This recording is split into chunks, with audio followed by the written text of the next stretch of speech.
evolving. Now, in last couple of decades, money is nothing but just a number in our computer, right? Right, we're Our just paycheck just shifting it back and forth. Yeah, yeah. So it's just a transaction we do on a computer. So, so then just kind of giving like looking at the properties of basically Bitcoin, it was very strong, and I felt like, okay, this does make sense, and it has the potential to be a good asset, we should invest into.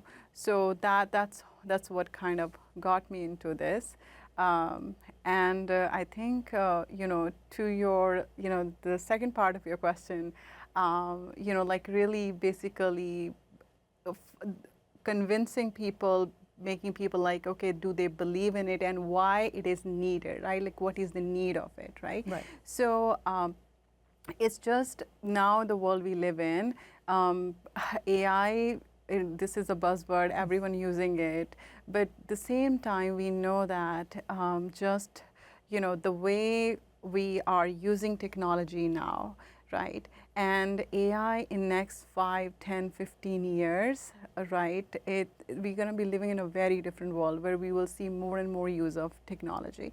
So I do see that then we need to have like more security. We need to have like digital identity and all of that. And that's where really the, like the strength of blockchain comes in, right? So blockchain with blockchain, like building that digital ID, right? Right. And or making money so like seamless, just like today, the way we just send an email, right? So money should be like that, when you're doing a cross-border payment or basically a borderless, payments, money should be as easy as sending an email. So that's what the vision behind cryptocurrencies and blockchain, and which is doable with this, technology. So that's why like I work with many different teams to kind of bring that vision into reality. Right, and then there's, if I understand it right, then there's tokenization. Yes, tokenization and of that's assets. like of assets.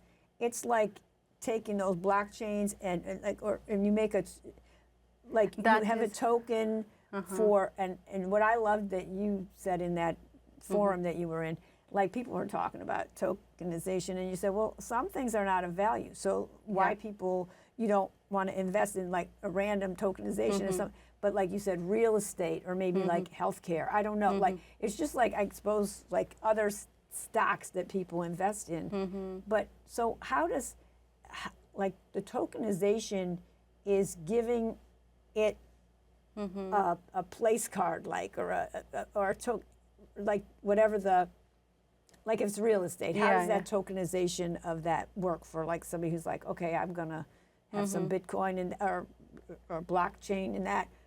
How does that kind of work? Yeah, so tokenization of asset basically, right, I think I'm going to go back to your previous example. You mentioned about, right, you own Apple stocks or, you own mutual funds, you own money market funds. Or you're right? in a pharmacy, you own some stuff from a pharmacy or something. So today, when, and I'm just going to take example about like in finance only, right, like let's talk only stocks, bonds, mutual fund, money market funds, all of that. So right now, we have all these instruments or products we invest into. When it comes to the settlement of it, right, behind the scene, the settlement stock is still T plus 1 day, and that's even from this year, right? Till last year it was T plus 2 days, and so it still takes a lot of time. Then secondly, when we are trading these stock market is only open 9:30 to 4 p.m. Right? Only 5 days a week, very few limited hours. And third thing is there's not a lot of liquidity. It's not like everyone from anywhere can participate. Right, into this is more inclusive, right? And it's global, like it can be anytime. Yeah. So, like everyone can have access to this. So that's where like really the strength of tokenization comes in. Now, if you see like when it comes to millennial and Gen Z generation, right? So the younger, we're very tech savvy, and it's just become our habit, right? Like literally 24/7, you're just on run and nothing closes ever. and crypto is that phenomena. So there's just clear demand from younger generation where they just feel like, oh, this does make more sense versus the system we have is very, very slow. So, so from that perspective, the main benefit of tokenization, when you tokenize, funds, the first thing is the settlement is much faster. That just happens in seconds and minutes. You see it right away. Yeah. So then because of that, it's not like there are many parties involved into this, right? So so that's the another thing. It just reduces the cost also.